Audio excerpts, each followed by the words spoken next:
Rappelons le théorème de Fermat, le petit théorème de Fermat. Si P est un nombre premier quelconque et si N est un nombre entier naturel quelconque, alors, eh bien, grand N exposant P moins grand N est un multiple de P. Autrement dit, il existe un nombre grand K appartenant à N tel que N à la puissance P moins grand N soit égal à K fois P. On peut dire aussi que P est un diviseur de N à la puissance P moins N. On verra à la fin que on peut énoncer ce théorème différemment. Ceci équivaut à dire que si P est un nombre premier quelconque, et si N est un nombre entier naturel non multiple de P, alors, eh bien, N exposant P moins 1 est quand même un multiple de P. On verra que les deux théorèmes sont équivalents. Commençons par un petit lemme ou un théorème préliminaire à la démonstration principale. Eh bien, si P est un nombre premier, eh bien alors, pour tout nombre entier R compris entre 1 et P-1, donc il doit être inférieur à P-1, eh bien, on a R parmi P, qui est un multiple de P, à savoir qu'il existe un nombre entier naturel, K indice R, tel que R parmi P soit égal à KR multiplié par P. Alors, pour prouver ça, eh bien, on va tout simplement exprimer R parmi P. On se souvient que R parmi P, finalement, c'est égal à P sur R multiplié par P-1, enfin R-1 parmi P-1. Bon, c'est très facile à démontrer, je vous rappelle que si j'exprime rapidement R parmi P, vous savez que ceci c'est égal à P fois P-1 fois etc. On fait donc les R premiers facteurs à partir de P, à savoir que, eh bien, on s'arrête à P moins R plus 1, divisé par bien R fois R-1, multiplié par etc. Et on va s'arrêter à 1. Eh bien, vous voyez que si on détache ici P sur R, vous voyez que ceci, eh bien, n'est autre que R-1 parmi P-1, d'où la formule. Donc, on a ceci.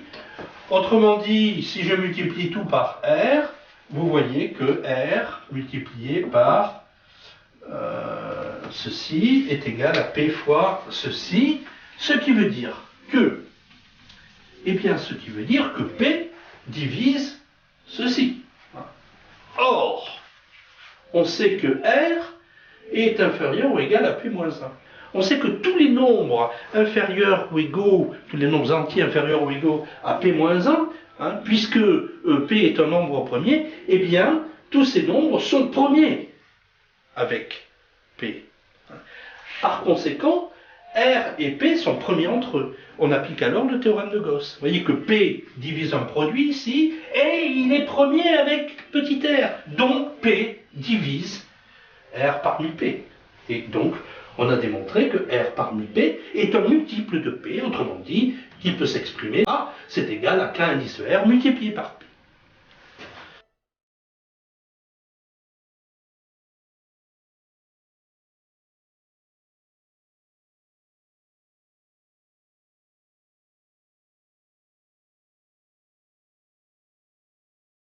Je me propose maintenant de prouver par récurrence que, eh bien, N exposant P moins N est égal à grand K fois P, autrement dit que ceci est un multiple de P ou que P divise ceci.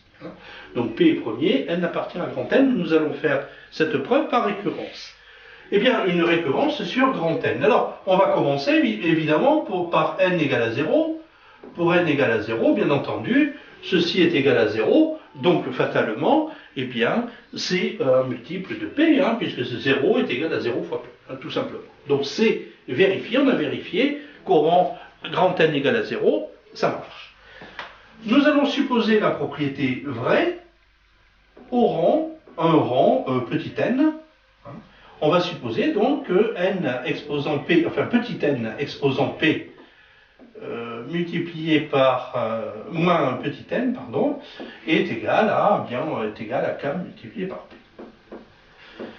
Et on va voir ce que ça donne au rang suivant, n plus 1. Et bien à ce moment-là, on va écrire tout simplement que n plus 1 à la puissance p, moins, entre parenthèses, n plus 1, on va voir ce que ceci donne. Bien, ceci, donc, c'est égal à la somme pour r allant de 0 jusqu'à p, de r parmi p, de quoi? Eh bien, de tous les n exposant r, moins, bien entendu, moins, entre parenthèses, n plus 1. Eh bien, ceci, qu'est-ce que l'on peut écrire avec ça? Eh bien, tout simplement que on applique cette formule pour n égale à pour r égale à 0 et pour r égale à p. Qu'est-ce que l'on obtient? Eh bien, ceci, c'est égal à, pour r égale à 0, 0 parmi p, c'est-à-dire 1, multiplié par n exposant 0, c'est-à-dire 1, donc on trouve 1. Pour r égale à p, on obtient p parmi p, c'est-à-dire 1, multiplié par n à la puissance p. Donc, plus n exposant p. On n'oublie pas d'enlever ceci, moins, entre parenthèses, n plus 1. Et ensuite, on n'oublie pas que ici, on a utilisé uniquement le terme r égale à 0 et le terme r égale à p. Donc, il me reste tous les autres. C'est-à-dire, il me reste plus la somme pour r allant de 1 jusqu'à p moins 1 de tous les r parmi p multiplié par n exposant r. Alors, ceci, vous voyez que le 1 disparaît et il ne nous reste plus que n exposant p moins n. Mais n exposant p moins n, on a vu tout à l'heure que ceci est égal à k fois p. Par ailleurs, on a vu dans le lemme que pour tout r compris entre 1 et p moins 1, ceci est un multiple de p. Autrement dit, ceci est égal à k indice r multiplié par p. Et vous voyez que on peut mettre p en facteur et on obtient effectivement que ceci est égal à p multiplié par un grand K. Vous voyez, ce grand K sera égal à petit k plus la somme pour r allant de 1 à p moins 1 de tous les k indice r multipliés par n exposant r. Mais enfin, on a donc démontré que si effectivement au rang petit n, la propriété est vraie, à savoir que petit n exposant p moins n est un multiple de p, alors au rang suivant, pour n plus 1, eh bien on a toujours la propriété vraie, à savoir que ceci est aussi un multiple de p. L'hérédité est établie, on a donc terminé notre démonstration par récurrence. On a ainsi démontré que pour tout entier grand N, eh bien, grand N exposant est égal à grand K fois P. Autrement dit, ceci c'est un multiple de petit p est un diviseur de ceci. Le théorème est démontré.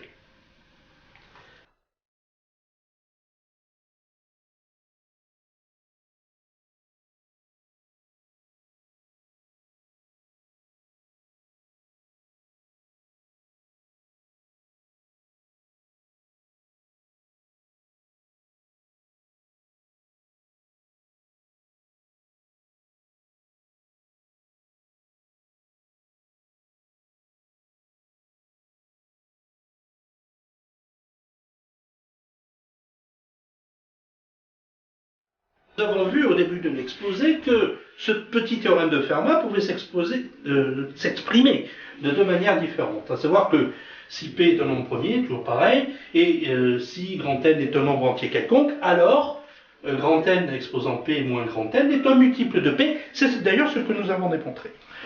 On va prouver que ceci équivaut à dire que si on prend un nombre grand N quelconque non multiple de P, eh bien alors, grand N exposant P moins 1 moins 1 est aussi un multiple de petit p. Et que ceci équivaut, les deux formulations sont équivalentes. Juste une remarque, dire qu'un nombre grand N n'est pas multiple de P, eh bien ça veut dire tout simplement, on sait que P est un nombre premier. Donc si grand N n'est pas un multiple de P, eh bien ceci, ça veut dire tout simplement eh bien, que grand N et P sont premiers entre eux. Donc on écrit comme ceci, grand N et P sont premiers entre eux. Alors, on va partir de là, par exemple, hein, on prend un nombre grand N, voilà, on a démontré ceci. Eh bien, tout simplement, à partir de là, qu'est-ce que l'on peut dire?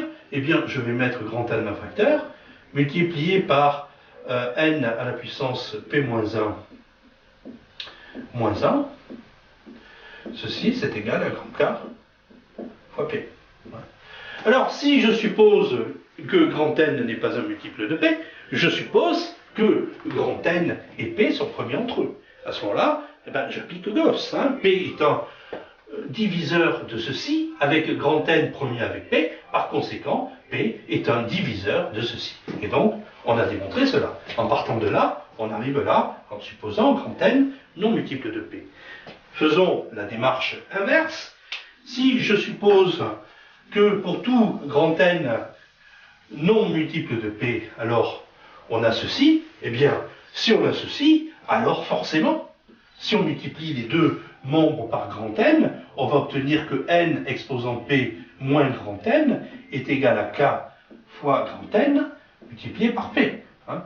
Donc ceci, grand N, donc on a obtenu ceci. Pour un nombre grand N non multiple de... Maintenant, si par ailleurs, on suppose maintenant, au lieu de prendre un nombre grand N non multiple de P, mais on prend un nombre grand N multiple de P, maintenant, eh bien, qu'est-ce qu'on va obtenir? Et si évidemment grand N est multiple de P, il va de soi que grand N exposant P moins grand N est aussi un multiple de P. Donc on voit que dans tous les cas, ça marche. Donc en partant de là, on arrive là. Hein. Donc vous voyez que ces deux formulations sont équivalentes.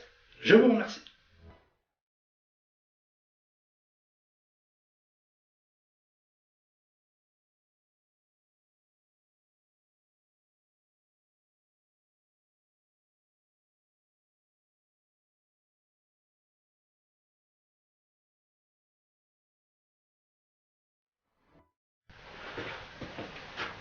Bon, pour finir, hein, rappelons le grand théorème de Fermat, savoir que l'équation x à la puissance n plus y à la puissance n égale à zn n'a pas de solution dès lors que, bien entendu, x et y et z sont différents de 0 et petit n strictement supérieur à 2.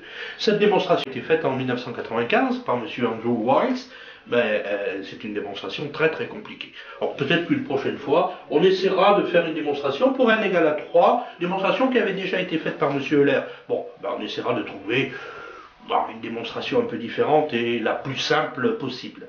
Je vous remercie.